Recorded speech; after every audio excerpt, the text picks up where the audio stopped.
하갈의 아들 느헤미야가 한 말이다.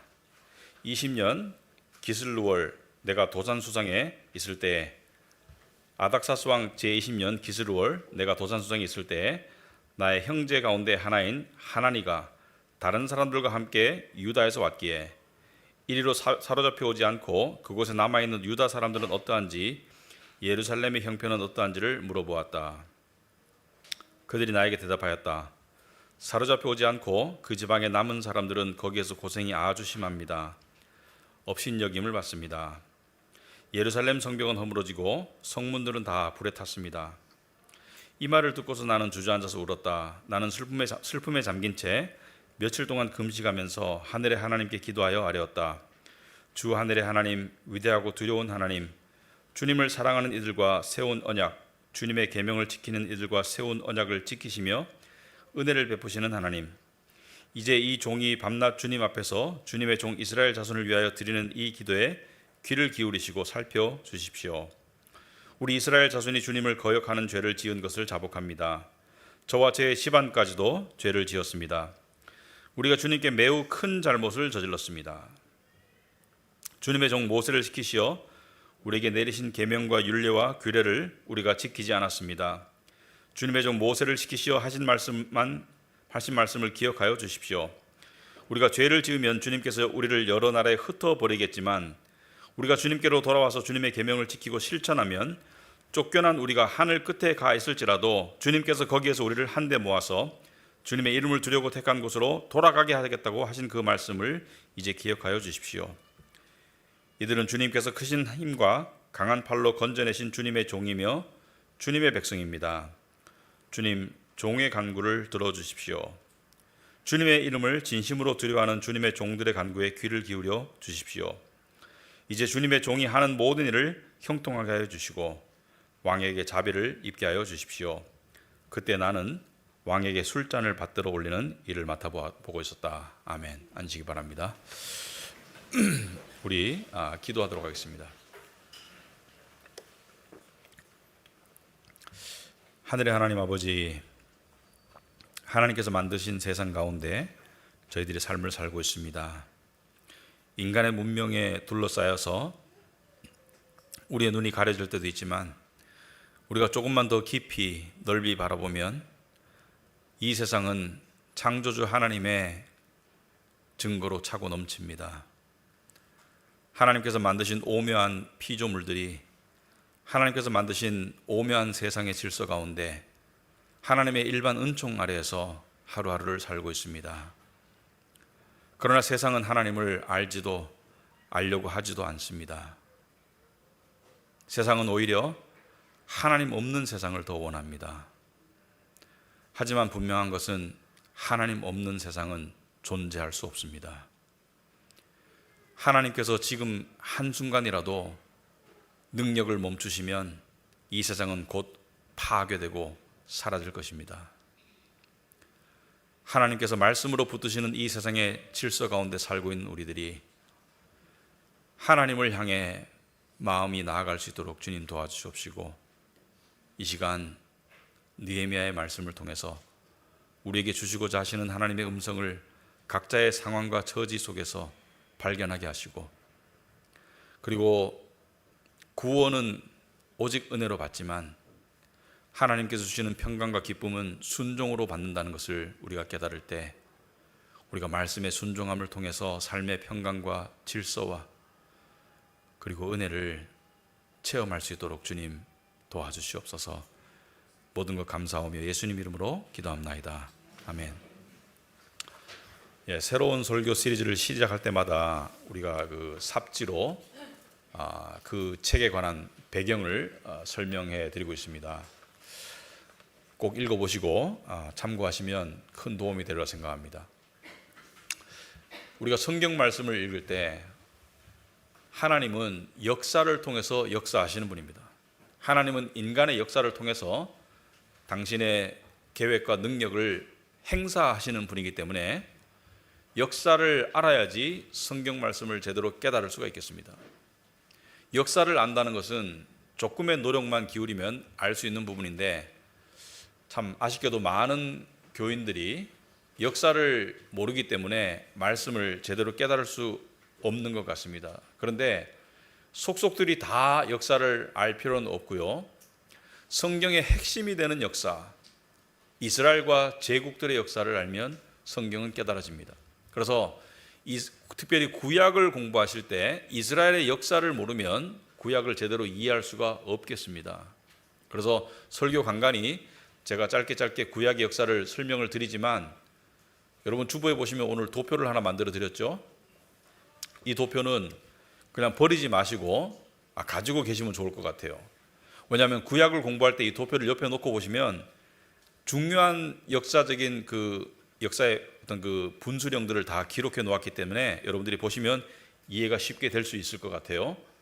이 도표를 먼저 보고 이 도표 속에서 느헤미야가 어디에 위치하는지를 우리가 큰 그림을 먼저 보고 느헤미야서를 공부하도록 하겠습니다. 여러분 이스라엘의 역사는 아브라함으로부터 시작이 되죠. 그래서 아브라함이 믿음의 조상이고 이스라엘의 조상입니다. 우리에게는 믿음의 조상이고 이스라엘에게는 육적 민족의 조상이 되겠죠. 어제 뉴스를 보신 분들은 아시겠지만 하마스, 팔레스타인 하마스가 단체가 이스라엘에게 약 2,500발의 미사일을 쐈어요. 그래가지고 사상자가 많이 발생했습니다. 그래서 이스라엘의 총리가 즉각 인터뷰에 나서가지고 이것은 무력 도발이 아니라 전쟁이다. 스케일이 전쟁이다. 그래서 바로 응징하겠다. 그런데 우리는 간혹 팔레스타인 평화회담이라는 것을 들을 때가 있습니다. 팔레스타인 평화회담은 절대로 성사될 수 없습니다. 여러분들이 성경 역사를 안다면 이스라엘과 팔레스타인 지역의 상대적인 증오감, 그리고 함께 공존할 수 없음은 역사의 깊은 뿌리를 알면 절대로 해결될 수 없는 문제라는 것을 알 수가 있습니다. 여러분 지금 이스라엘에서 벌어지는 상황은 뿌리를 타고 올라가면 아브라함부터 시작된 거예요. 아브라함에게 두 아들이 있었죠. 하나는 이삭, 약속의 아들이고 하나는 이스마엘, 자신이 만든 육신의 아들이죠. 어머니가 하갈이고. 그런데 이삭이 태어나자 하나님께서 이스마엘을 내쫓도록 하십니다. 그래서 이스마엘과 하갈은 아브라함 집에서 내쫓겨요. 그래서 절망 가운데 그냥 죽을 지경이었는데 하나님께서 한 가지 약속을 하시죠. 성경에 보시면 뭘 약속하세요? 영적인 축복은 약속 안 하세요.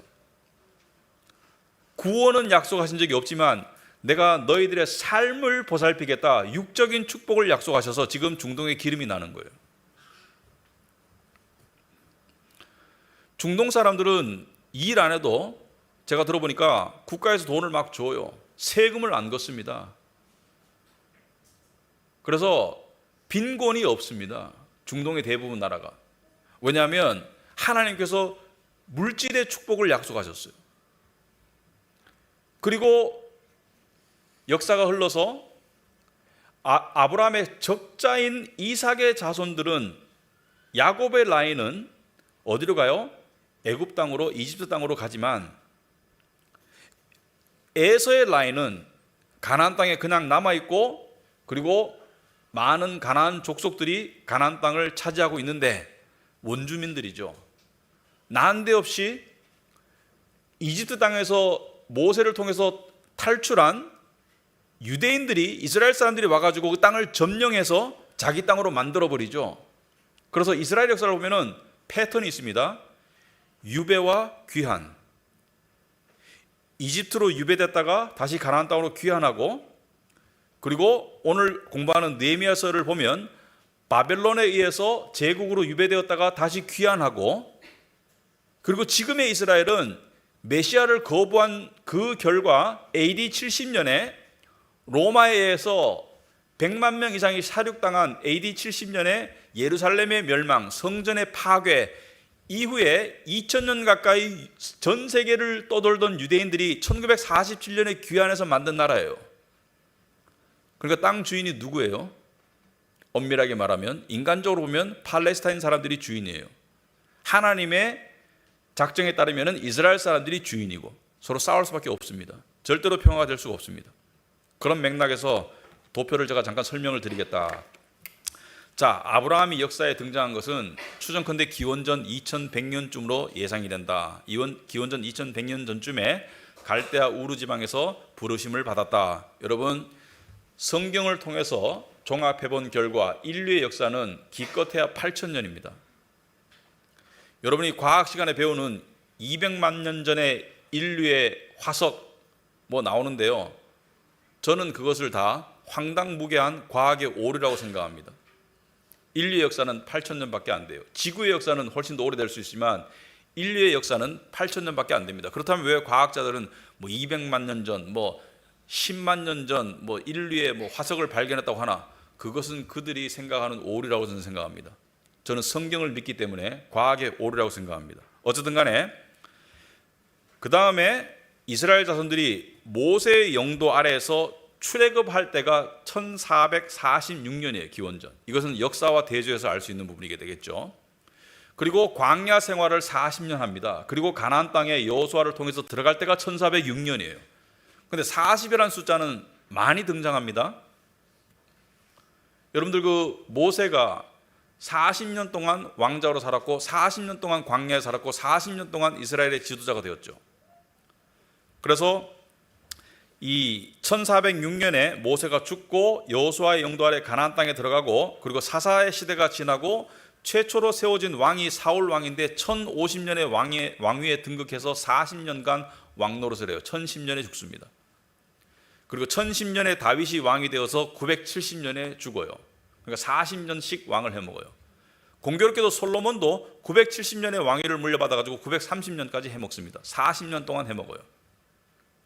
그래서 40이라는 숫자가 성경에 많이 등장합니다. 예수님의 시험 기간도 40일이고, 광야에 그 이스라엘의 광야 기간도 40년이고, 그리고 이스라엘은 우리나라의 남한과 북한처럼 남북이 분열되죠. 솔로몬의 우상 숭배 때문에 자식 때 와가지고 아들 르호보암이 다스리는 유다와 북쪽의 여로보암이 다스리는 이스라엘로 둘이 분열이 되어서 북쪽은 이스라엘, 남쪽은 유다 왕국이 됩니다. 그래서 이스라엘은 남북으로 분열이 돼요. 언제? 기원전 930년에. 그런데 둘 다가 우상 숭배에 문제가 있었지만 북쪽이 훨씬 심해서 북쪽에는 약 20개의 가문이 이게 왕위를 쟁탈하죠. 그래서 암살도 하고, 남쪽에서는 다윗 가문만 왕위를 계속하는데, 그래서 북쪽의 우상 숭배가 훨씬 더 심했기 때문에 722년에 나라가 분열되고 200년이 지난 722년에 아수르에 멸망하게 되겠습니다. 여기에 관한 예언들이 성경에 많이 나오죠. 이사야서나 이런 예언들이. 그 다음에 기원전 586년에 바벨론에 의해서 남쪽 유다가 멸망합니다. 느부갓네살 왕, 네바크네살 왕, 느부갓네살 왕이 예루살렘을 멸망시킨다. 자, 그래서 이 유배 이후에 역사가 다니엘서 이런 것들이 유배 이후에 쓰여진 그런 역사들을, 유배 시점부터 이후에 쓰여진 역사들을 다루고 있죠. 자, 그런데 오늘 우리가 보는 느헤미야서는 어디에 해당하는가? 자, 586년에 남쪽 유다가, 적통인 남쪽 유다가 바벨론에게 멸망하고, 그 당시의 식민지 정책은 그 민족을 그 땅에서 다른 땅으로 다 유배를 시킵니다. 왜냐하면 모이면 반란을 하니까. 그래서 유대에 남아있던 유대인들은 다 제국의 다른 곳으로 강제 이주를 시키고 유배를 시키고, 다른 민족들을 그리 데리고 오는데 이주를 안 당한 사람들이 있어요. 가난하고 병들고 노인들. 이동이 불가능하고 내버려 봤자 별로 능력도 없어서 반란을 주무할 능력도 안 된다고 생각하는 사람들은 거기에 남겨뒀어요. 그런데 그 자식들이 다 멍청하진 않죠. 여러분, 호주가 어떻게 만들어졌죠? 호주가 영국의 교도소였습니다. 영국의 유배지가 호주예요. 근데 지금 호주 사람들이 다 뭐 범죄인이나 그러진 않죠. 그런 역사가 있다는 것을 우리가 알 수 있겠죠. 자, 그런데 이렇게 유배지에 갔던 사람들이 획기적인 역사가 있어요. 하나님께서 돌아오게 하겠다. 너희들을 다시 돌아오게 하겠다. 그래서 이스라엘 역사는 유배와 귀환, 유배와 귀환의 반복이라고 제가 말씀을 드렸죠. 그래서 1차로 돌아올 때가 언제냐면 538년에 유배당한 지 약 50년 뒤에 1차로 스룹바벨이라는 사람의 영도 아래에서 1차로 포로들이 수만 명이 귀환을 하게 되겠습니다. 약 4-5만 명 정도가 귀환을 하는데, 그 귀환의 획기적인 역할을 한 사람이 바로 페르시아의 왕이에요. 페르시아의 고레스 왕이 바벨론을 물리쳐서 바벨론 제국을 없애고 세계 1위의 왕국으로 등장하죠. 그래서 세계 역사를 보면은, 서양 역사를 보면은 바벨론, 페르시아, 그리스, 로마로 연결되죠. 그래서 페르시아의 고레스 왕이 바벨론을 쳐서 물리치고 함락시키고 그 다음에 자기가 그 왕위를, 그 제국을 차지하는데, 이 사람이 바벨론을 멸망시키고 1년 있다가 조서를 발표합니다. 그런데 그 조서의 내용이, 이 사람은 유대인도 아닌데 조서의 내용이 상당히 놀라워요. 여러분 주변에 보시면은 에스라 1장에 나와 있죠. 에스라 1장 1절에 페르시아 왕 고레스가 왕위에 오른 첫 해이다.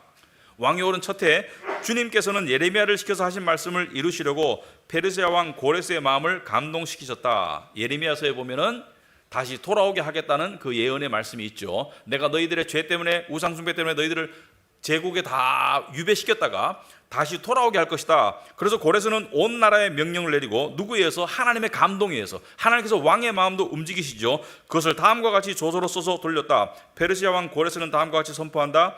하늘의 주 하나님이 나에게 이 땅에 있는 모든 나라를 주셔서 다스리게 하셨다. 또 유다에 있는 예루살렘에 그의 성전을 지으라고 명하셨다. 하나님께서 고레스 왕에게 유다에 있는 성전을 지어라. 누구를 통해서? 유대 사람들을 돌아가도록 하라. 그래서 이 나라 사람 가운데서 하나님 섬기는 모든 사람은 유다에 있는 예루살렘에 올라가서 그곳에 계시는 하나님, 곧 주 이스라엘의 하나님의 성전을 지어라 라고 조서를 발표합니다. 당시에 제국에 흩어져 있던 유대인들의 숫자가 약 300만 명 정도로 추정이 되는데, 실제로 여기에 응답한 사람들은 5만 명이 안 돼요. 5만 명 정도밖에 안 돼요.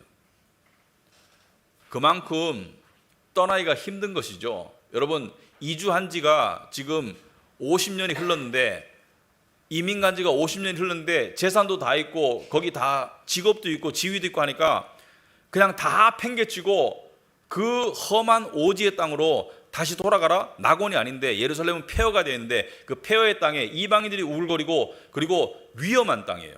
상당히 위험한 땅으로 돌아가는 그 사람들은 많지 않았어요. 그러니까 조서에는 하나님을 섬기는 모든 사람은 돌아가라. 그런데 실제 반응한 사람은 5만 명밖에 안 됩니다. 실제 반응한 사람은 2%밖에 안 돼요. 2%만 돌아가요. 그리고 1차로 538년에 돌아오고 난 다음에 그 뒤로 80년이 흐른 뒤에 2차 귀환이 일어납니다. 에스라를 통해서 2차 귀환이 일어나요. 458년의 기원전. 그 다음에 445년에 13년 뒤에 느헤미야를 통해서 3차 귀환이 일어납니다. 그래서 1차, 2차, 3차 귀환이 일어나는데, 여기서 한 가지 여기 다 들어가야 될 사건 중에 하나는 538년에 돌아간 1차 귀환자들에 의해서 516년에 성전이 지어져요. 고레스 왕이 뭐라 했어요? 성전을 지으러 돌아가라. 그래서 돌아가가지고 22년이 흐른 다음에 516년에 성전이 지어져서 이것을 2차 성전이라고 부른다. 왜냐하면 솔로몬이 지은 성전이 1차 성전이고, 그것은 바벨론의 느부갓네살 왕에 의해서 초토화되고, 2차 성전은 지어지고 난 다음에 헤롯 왕이 이것을 증개축하죠. 더 아름다운 성전으로 만들었죠. 그리고 이 성전은 AD 70년에 로마에서 파괴되고 이제 3차 성전은 없어요. 구약의 시대가 끝났어요. 그죠? 이 도표를 여러분들이 마음에 두시고, 그러면 에스라와 느헤미야서는 하나의 책으로 봐도 돼요. 어떤 사람들은 저자가 하나라고 생각하는 사람도 있어요. 그럼 에스라는 언제부터 이야기인가? 수룹바벨로부터의 이야기입니다. 고레스 왕의 조서로부터 시작해가지고 1차 귀환을 다루고, 그 다음에 1차 귀환 때는 에스라는 태어나지도 않았어요. 2차 귀환이 일어난 458년에 에스라의 등장이 에스라에서의 중간에 나오고요. 느헤미야서는 에스라의 귀환 이후에 일어나는 일들과 느헤미야의 등장, 귀환부터 시작해가지고 쭉 일어나는데 느헤미야서에도 에스라가 등장합니다. 왜? 동시대 인물이기 때문에. 아시겠죠? 근데 에스라와 느헤미야는 신분의 차이가 있어요. 에스라는 율법학자입니다. 에스라는 성경을 가르치는 서기관 정도 되는 율법학자이고, 느헤미야는 정치인이에요. 정치 지도자예요. 근데 둘 다가 공통점이 있다면 하나님을 향한 믿음과 헌신과 열심이 있었다. 아시겠죠? 이제 이해가 되죠? 그래서 에스라와 느헤미야는 연결되는 책인데, 느헤미야서의 출발은 기원전 445년 3차 귀환을 앞두고 시작하는 것이 느헤미야서이다. 자, 그래서 그러면 우리가 먼저 느헤미야는 누구인가? 느헤미야라는 말의 뜻은 하나님께서 위로하셨다 이런 뜻입니다. 하나님께서 위로하셨다. 근데 느헤미야는 오늘 본문의 11절 마지막 절 제일 끝에 보면 그때 나는, 여기서 말하는 그때는 기원전 445년을 말해요. 그때 나는 왕에게 술잔을 받들어 올리는 일을 맡아보고 있었다. 이거를 조금 이해를 하셔야 돼요.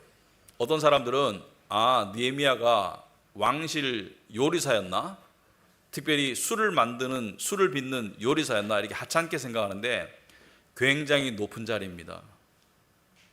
여러분, 오늘날에는 대우 못 받는 자리가 있지만 옛날에는 높은 자리가 있습니다. 첫째는 철학자들, 오늘날 철학자들은 대우를 못 받아요.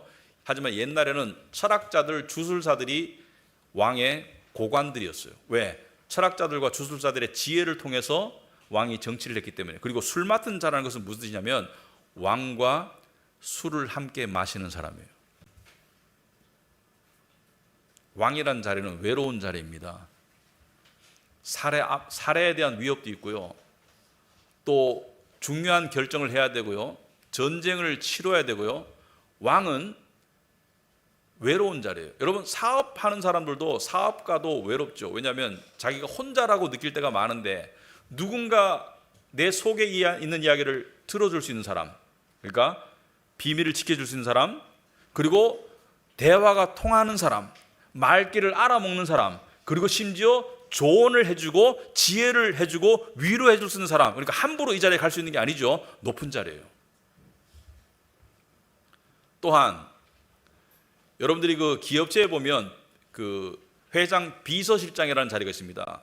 근데 기업체 임원들이 회장을 만나기 전에 항상 비서실장에게 연락을 해요. 뭘 연락하냐면 지금 회장님의 상태가 어떠냐, 그것은 어디 계시냐, 스케줄이 어떠냐 이것도 물어보지만 심기 상태가 어떠냐 이런 것을 확인하고 난 다음에 되도록이면 좋을 때 찾아가려고 하죠.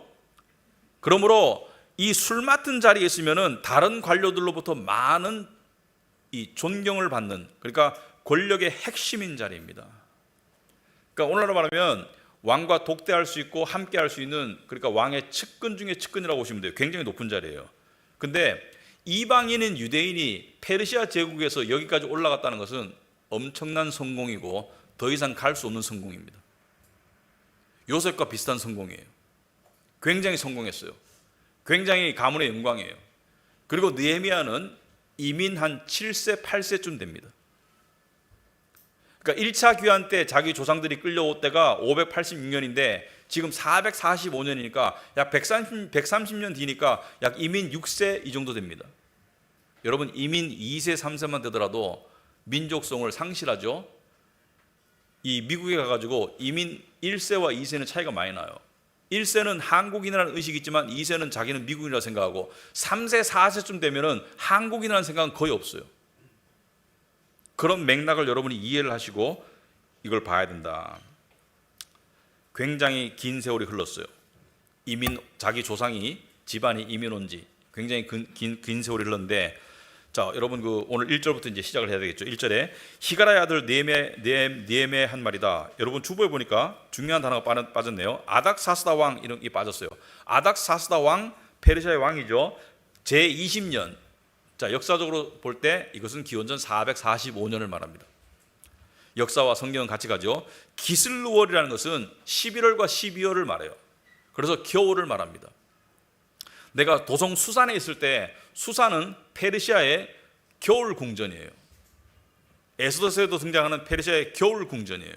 그럼 여름 궁전은 어디냐? 여름 궁전은 에스라서 6장에 나옵니다. 여름 궁전은 악메다 궁전이에요. 발음이 좀 악메다 궁전이 여름 궁전입니다. 아무튼 간에 이 똑똑한 사람이죠. 느헤미야는 교육을 많이 받은 사람이기 때문에 글을 쓴 걸 보면 굉장히 논리적이고, 굉장히 시간 전개가 굉장히 논리적이고 기술이 굉장히 정확해요. 근데 2절에 보니까 나의 형제 가운데 하나인 하나니가 자기의 사촌인지 무슨 자기의 동족인지 모르겠지만 하여튼 유대인은 분명하죠. 다른 사람들과 함께 유다에서 왔기에, 유다라는 것은 자기의 고향 예루살렘에서 왔기에 이리로 사로잡히지 오지 않고 그곳에 남아있는 유대 사람들은 어때한지, 그러니까 유배당할 때 유배 안 당하고 또 플러스 1차 귀환한 사람들은 지금 어떤 형편과 어떤 체제에 살고 있는지 궁금한 거죠. 고국의 상황이 궁금한 거죠. 예루살렘의 형편은 어떠한지를 물어보았습니다. 여러분 상식적으로 생각하면 다 이해가 됩니다. 궁금해요. 그들이 나에게 대답하였다. 사로잡혀 오지 않고 그 지방에 남은 사람들은 거기에서 고생이 아주 심합니다. 고생이 이만저만이 아니다. 왜 그러냐? 성전은 지어졌지만 예루살렘 성벽은 허물어지고 성문들은 다 불에 탔습니다. 성벽이 무너지고 성문이 불에 탔다는 것은 느부갓네살 왕이 처음에 다 무너뜨렸지만 그 뒤에도 다시 지으려는 노력을 했겠죠. 150년의 세월이 흘렀으니까. 그런데 그 모든 노력들이 다 수포로 돌아간 이유는 이방인들이 그걸 그냥 두지 않는 거예요. 지금의 중동을 생각해 보면 예루살렘이 니네 땅이야? 왜 니네 마음대로 성벽을 세워 성문을 세워 무너뜨리고 마음대로 왕래하고 그리고 어떻게 해요? 업신여기고 그리고 탄압하고 이렇게 했었어요. 보시면 3절에 사로잡혀 오지 않고 그 지방에 남은 사람들은 거기에서 고생이 아주 심합니다. 예루살렘 성벽은 허물어지고 성문들은 다 불에 탔습니다. 성벽이 무너졌다는 소리를 듣고 느헤미야의 마음도 무너집니다. 여러분, 느헤미야가 이민 7세, 6세쯤 돼요. 그리고 지금 제국에서 성공한 관료예요. 그리고 그 자리에 머물러 있으면 아무 문제 없는 사람이 고국의 소식을 듣고 자기는 한 번도 본 적이 없는 그 고국의 소식을 듣고 난 다음에 마음이 무너진다는 것은 그만큼 뭐가 강했다? 그만큼 자기 동족에 더 나가서 정체성 그리고 소속감이 강했다는 거예요. 자기는 페르시아의 관료로 살고 있지만 마음속 깊이는 뼛속 깊이는 뭐예요? 하나님의 백성인 거예요. 자기의 정체성이 분명했습니다. 자, 성벽이 허물어지고 성문들이 다 불에 탔다는 것은 무엇을 의미하는가? 여러분, 하나님은 당신의 백성들을 불러놓고 뭐라 했습니까? 내가 거룩하니 너희도 거룩하라. 거룩이라는 것은 원래 의미가 도덕적인 탁월성을 말하는 게 아니고 그걸 포함하지만 원래의 핵심의 의미는 다른 모든 것으로부터 구별된다는 것을 말합니다. 구별된다. 나만이 유일한 하나님이다. 유일한 신이다. 살아있는 유일한 신이다. 구별된다는 것을 이야기하고 나는 모든 피조물과 다르다. 나는 너희들과 다르다. 나는 죽음의 존재가 아니고 나는 고통의 존재가 아니고 나는 영광의 존재이고 나는 전능의 존재이고 그래서 하나님이 거룩하시듯이 너희들도 거룩하라는 것은 너희들은 이방인들처럼 되지 말라는 것인데 성벽이 무너졌기 때문에 이게 불가능한 거예요. 하나님께서는 너희들은 사는 지옥도 정해주시고 지키는 절기도 정해주시고 하나님을 예배하는 성전의 모양도 정해주시고 먹는 음식도 정해주시고 심지어 뭐예요? 다른 족속들과 결혼하지 말라는 거예요. 근데 성벽이 무너지고 성문이 불타니까 어떤 현상이 발생했습니까? 느헤미야가 나중에 꾸짖죠. 느헤미야서를 보면 꾸짖어요. 에스라도 꾸짖습니다. 뭘 꾸짖어요? 첫째는 이방인들과 통혼을 했죠. 그래서 심지어 회개하고 난 다음에 결단하도록 만듭니다. 이따도 설명하겠지만 회개는 결단을 불러와야 돼요. 그 이방인자들을 다 돌려보내요. 자식 이미 낳았는데 다 돌려보내. 그리고 안식일이 무너졌죠. 성전을 보살피는 성전 세금도 안 내고 제사장도 보살피지 않고 예배도 안 드리고 그것을 꾸짖죠. 다 돌아오도록 만들죠. 아무튼 간에 그러한 이 성벽이 무너지고 그다음에 성문들이 불탄 결과 예루살렘의 상황은 혼돈 상황 그 자체입니다. 그래서 4절에 보니까 이 말을 듣고서 나는 주저앉아서 울었다. 여러분, 짧은 표현이지만 행간의 의미를 알아야 돼요. 그냥 운 게 아니고 주저앉아서 울었어요. 주저앉았다는 것은 마음이 무너짐을 표현하는 것입니다. 여러분, 우리가 울 때 그냥 울 때가 있고 털썩 주저앉을 때가 있습니다. 주저앉을 때는 엄청난 비보를 들었을 때 털썩 주저앉죠. 가족 중에 누가 죽었다든지 그럴 때 주저앉아서 울게 되죠. 여러분, 성공한 이민 6, 7세 정도 되는 그런 사람이 고국의 소식을 듣고 그냥 눈물 흘리면 그것만 해도 기특한데 주저앉아서 울어요. 그게 느헤미야입니다. 보통 사람이 아니에요. 나는 슬픔에 잠긴 채로 며칠 동안 금식하면서 그것도 한두 시간 울고 그냥 이제 그냥 다시 일상으로 돌아가야지 그게 아니고 며칠 동안 금식하면서 슬픔에 잠겨 있어요. 나중에 왕에게 들킬 정도로 슬픔이 드러납니다. 그리고 하늘의 하나님께 기도를 시작합니다. 여러분, 우리가 삶을 살다 보면 어쩔 수 없는 상황에 부딪힐 때가 있습니다. 뭔가가 무너질 때, 가정이 무너질 때, 가정의 가족이 무너질 때, 자녀가 무너질 때, 어떤 형태로든지 간에 교회가 무너질 때,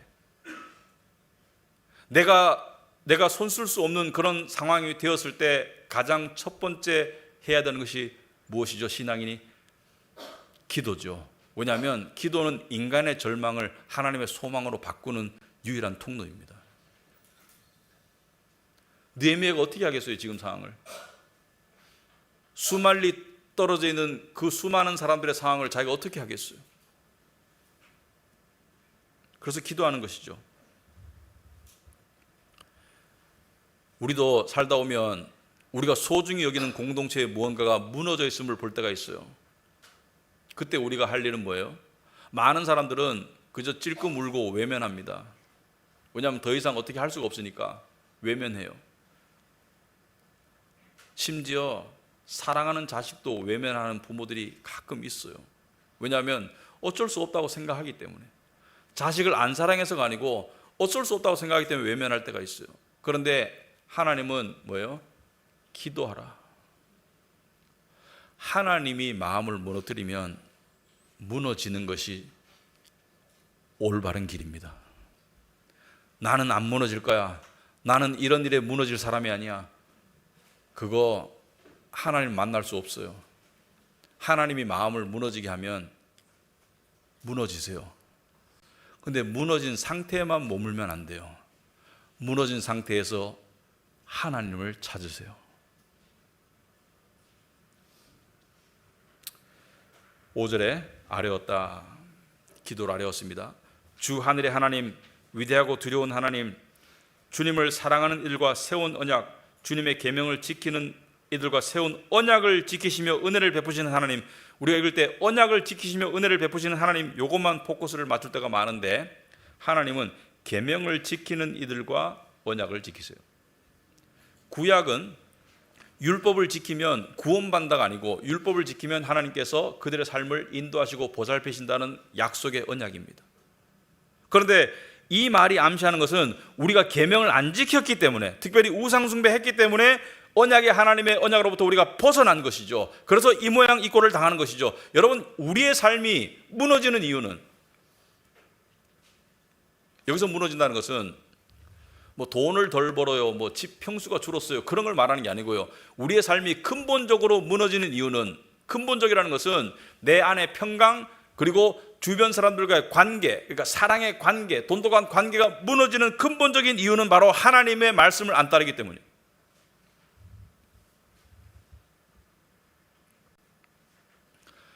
하나님을 가까이 하지 않으면 삶이 무너집니다. 그런데 그 무너짐의 신호가 올 때, 그때가 기도하고 회개할 때예요. 그래서 6절에 이제 이 종이 밤낮 주님 앞에서 주님의 종 이스라엘 자손을 위하여 드리는 이 기도에 귀를 기울이시고 살펴주십시오. 지금 느헤미야는 사실은 눈 감으면 아무 문제 없습니다. 세상적으로 자기는 이미 높은 자리에 있고 편안한 삶을 살고 있고 이민 온 지 오래됐고 자기는 고국 땅에 가본 적도 없고 아마 친척도 별로 없을 거예요. 왜? 다 이주한 지 지금 백수십 년이 흘렀기 때문에 지금 페르시아 제국의 이 땅이, 이 자리가 자기의 삶의 터전인데 그냥 눈 감으면 끝이에요. 근데 어떻게 해요? 우리 살다 보면 이럴 때 있죠. 어떤 무너짐의 모습을 보고 내일 아니야, 저건 내 문제 아니야, 그럴 때가 있습니다. 근데 내일처럼 내 문제처럼 여길 때 역사가 일어나는 거예요.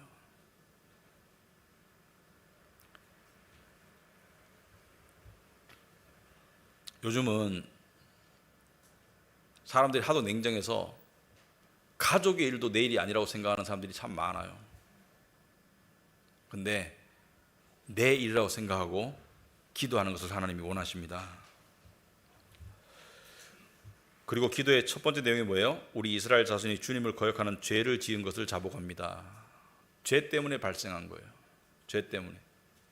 그런데 이 느헤미야의 기도의 핵심은 뭐냐면 저들의 죄 때문에, 조상들의 죄 때문에 이렇게 되었습니다라고 거기에 그치지 않고 저와 저의 집안까지도 죄를 지었습니다라고 함께 고백하는 모습. 여러분, 직접적인 연관이 없더라도 공동체를 생각하는 사람은 공동체의 죄를 나의 죄로 여깁니다. 그리고 사랑하면 내 죄처럼 여겨져요. 여러분, 자식이 중범죄를 저지르고 재판사한테 아주 엄중한 처벌을 받으려고 할 때 어머니가 나서서 뭐라 그래요? 주로 어머니들이 나서서 뭐라 그래요? 제 잘못입니다. 제가 잘못 키웠습니다. 저를 벌하세요. 이렇게 말하죠. 왜? 자식의 죄를 자기의 죄처럼 여기는 것이죠. 그게 사랑인 거예요.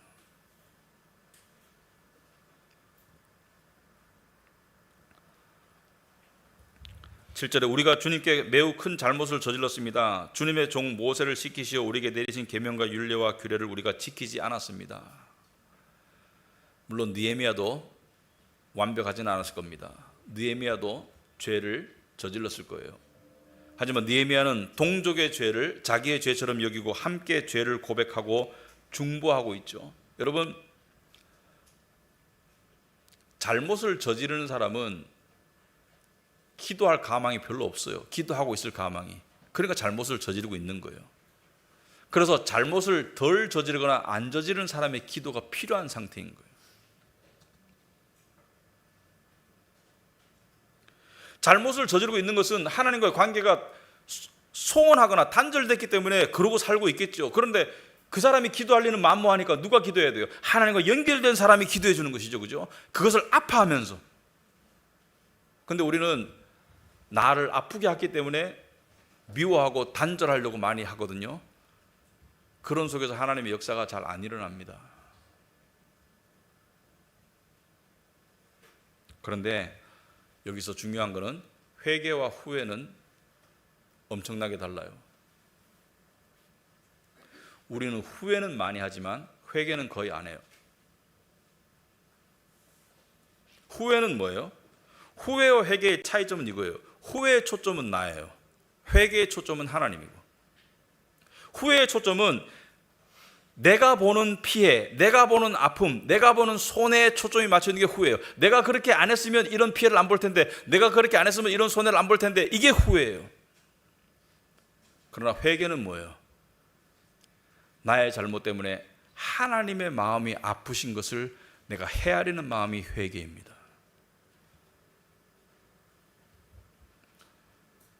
내가 아끼는 사람 중에 누군가가 잘못을 저질렀어요. 근데 그 잘못 때문에 내가 아프겠죠. 후회는 뭐예요? 왜 제가 저런 행동을 해가지고 내가 아플까? 여기에 멈추는 게 후회예요. 회개는 뭐예요? 저 잘못 때문에 하나님의 마음은 얼마나 아프실까? 그것을 헤아리는 것이 회개입니다. 그러므로 후회는 회개와 함께 가기도 하지만 궁극적인 지향점은 하나님이에요. 그러나 후회는 궁극적인 지향점이 나예요. 내가 손해봤어. 내가 피해봤어. 내가 죄책감이 들어. 나. 어떤 분들은 가룟 유다가 예수님을 배신하고 은 30세겔을 받고 예수님을 배신하고 난 다음에 나중에 죄책감이 들어서 가서 은 30세겔을 제사장들에게 던지고 자기는 가서 자살해 죽었죠. 그래서 회개한 게 아니냐고. 회개를 했었으면 주님께 갔겠죠. 회개를 했었으면 주님께 가서 눈물로 용서를 빌었겠죠. 후회인 겁니다. 자책감에 머문 후회인 거예요. 자기 책망에 머문 거예요. 그래서 자기 책망인 후회는 성령의 열매를 맺지 못합니다. 회개가 성령의 열매를 맺는 거예요. 그리고 진정한 회개는 잘 들어보시면 됩니다. 결단을 포함합니다. 어떤 사람들은 눈물이 회개의 증거라고 생각하는데 눈물은 회개에 좋은 이 양념이 되긴 해요.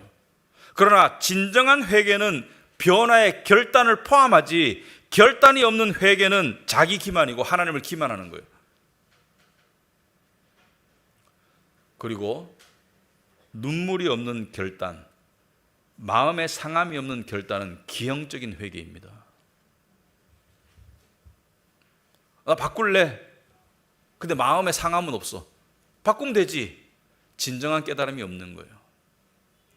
눈물을 흘렸어. 근데 변화가 없어. 그건 자기 기만인 거예요. 진정한 회개는 통회하는 마음과 broken heart와 결단이 함께 가는 거예요. 그래서 느헤미야는 눈물만이 아니라 하나님의 말씀을 붙잡으면서 결단합니다. 8절에 주님의 종 모세를 시키시어 하신 말씀을 기억하여 주십시오. 우리가 죄를 지으면 주님께서 우리를 여러 나라에 흩어버리겠지만 우리가 주님께로 돌아와서 주님의 계명을 지키고 실천하면 쫓겨난 우리가 하늘 끝에 가 있을지라도 주님께서 거기에서 우리를 한데 모아서 우리 주님의 이름을 두려고 택한 곳으로 돌아오게 하시겠다고 하신 그 말씀을 이제 기억하여 주십시오. 선지자 예레미야를 통해서 하신 말씀을 기억하여 주십시오. 우리가 회개하고 결단하겠습니다. 말씀을 지키겠습니다. 이 결단 속에는 저는 이것이 느헤미야가 처음부터 계획한 기도가 아니라고 생각합니다. 기도 가운데 하나님이 주신 응답이라고 생각해요. 기도를 하다 보니까 하나님께서 느헤미야가 해야 될 방향을 알려주신 거예요. 느헤미야야, 네가 가라. 우리가 어떤 안타까운 상황을 놓고 기도하잖아요. 그럼 10중 8구 하나님께서 뭐라 그래요? 네가 하거라.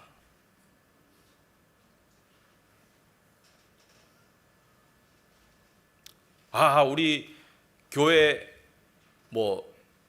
어떤 부서가 내가 보기에는 좀 안타까운 모습이 있는데 그 안타까운 모습을 놓고 열심히 기도하면 하나님께서 뭐라고 응답하시겠어요? 네 눈에 그게 왜 보이겠니? 네가 하거라.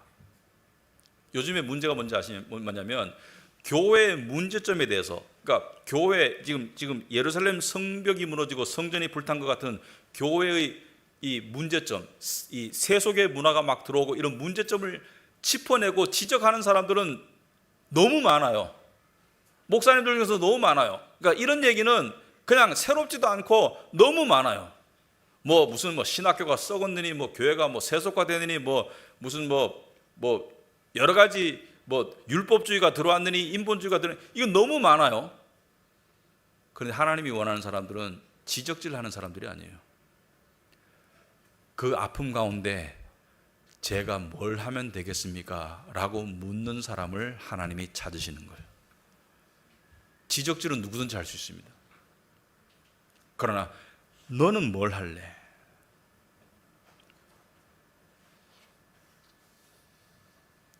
살고 있는 가족이 힘들어요.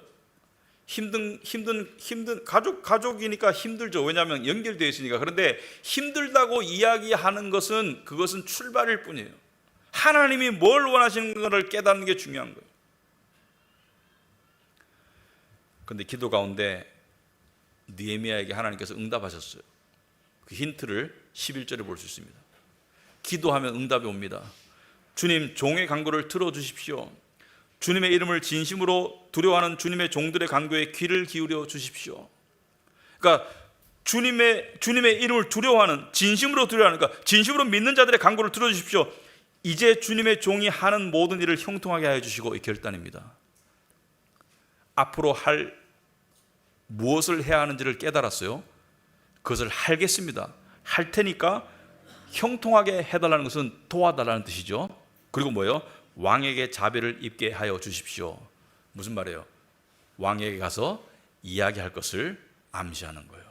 이게 느헤미야의 결단입니다. 이것은 보통 결단이 아닙니다. 첫째는 자기가 가진 걸 다 포기해야 돼요. 재산, 명예, 지위, 관계, 가족도 다 포기해야 돼요. 그리고 두 번째, 위험 속으로 들어가야 돼요. 죽을 수도 있어요. 예루살렘 가면 죽을 수도 있어요. 심지어 느헤미야서를 보면 느헤미야가 함정에 빠져서 죽음을 당할 뻔한 적이 몇 번 있죠. 죽음을 당할 수도 있는, 그러니까 영광을 버리고 비참함에 가는 그러한 결단인 거죠. 그리고 왕에게 이야기했다가 왕이 기분 나쁘면 그 자리에서 죽습니다. 네가 내가 싫구나. 하나님께서 왕의 마음을 움직이지 않으면, 왕에게 대우받는 관리가 저 그만두고 갈래요라고 말하면 좋아할 왕이 누가 있겠어요? 네가 지금 배가 불렀구나 라고 감옥에 가둘 수도 있고 죽일 수도 있는데, 제가 할 테니까 형통하게 해달라는 것은 뭐예요? 결단하겠습니다. 도와주소서. 마틴 루터가 종교개혁을 하고 난 다음에 종교재판에 끌려갔죠. 근데 거기서 도망가서 살았지, 안 그랬으면 화형당했습니다. 당시의 법에 따르면. 근데 마틴 루터가 자기가 변론하는 시간이 있죠. 그래서 자기가 왜 복음의 진리를 위해서 이렇게 나섰는지를 변론하고 난 다음에 마지막 한 말이 뭐예요? 마지막 한 말은 기도였습니다. 저는 제가 할 것을 다 했습니다. 주여 도와주시옵소서.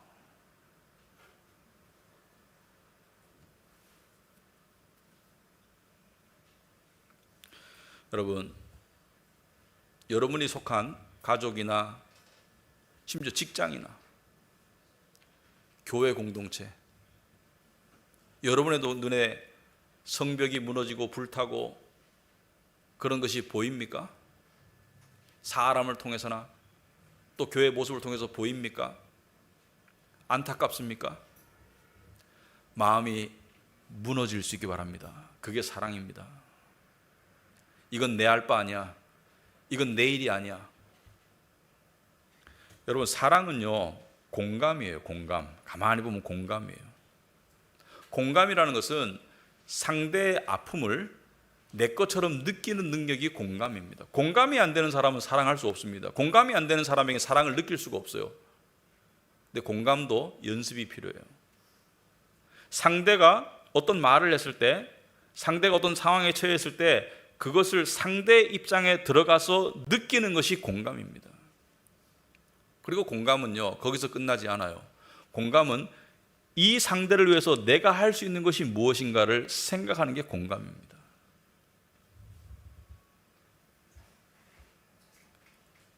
나는 공감력이 떨어져. 그러면 키우셔야 됩니다.